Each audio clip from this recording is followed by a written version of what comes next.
What about the role of fitness in this? And in terms of, if you're trying to make a swing change or get better or have a better, more consistent, ball striking, I'm finding that being a little bit stronger, or at least having a little more stability in my core, I feel a little bit better over the golf ball. I feel like my chances are improving.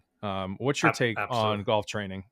I'm 100% in on it. And I think I've learned a lot from TPI, Titleist Performance Institute. I've learned a lot from a guy named Mike Carroll, who has a great app called Fit for Golf. He's a great follow on social media. Absolutely. I think there's a lot of myths.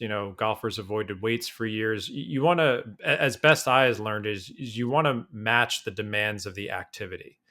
Um, so, what does golf ask of us? It asks us to be mobile and explosive and strong in order to complete this movement. So, if you want to mitigate injuries and be more comfortable with your body and what it can do, we want to do mobility work, which is not just like static stretching. It's working on like your hip mobility and your shoulder mobility. We want to lift weights. We want to get stronger. And when you do lift weights, and I do it 3 times a week, your body will get more flexible. You will have more range of motion. Just doing a deadlift or a squat or a bench press or a shoulder press, you're putting your body through incredible range of motion under tension. I used to have some lower back issues a couple of years ago that have completely gone away, and I believe it's from deadlifts Hmm. because I'm strengthening and stretching out that area so often.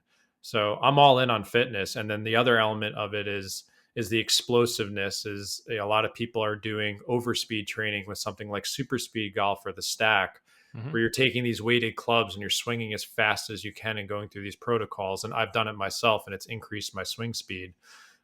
So I would tell anyone that yes, it absolutely can benefit your game.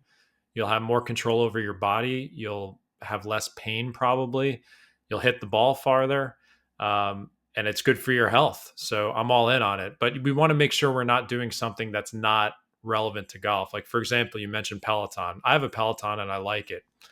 Riding the bike or running isn't going to make you a better golfer. Like, golf doesn't demand that of you. It's not a cardiovascular activity. Walking every day would help, but I'd get. I think the best bang for your buck is lifting weights, based on everything I've found out. That would be my. A lot of people shun it, and I think everyone should do some type of basic barbell routine 3 times a week. It doesn't need to be fancy. You're not doing things that look like the golf swing. Bicep curls, shoulder presses, deadlifts, squats, bench press. That bread and butter stuff will check off a lot of boxes and help your golf game.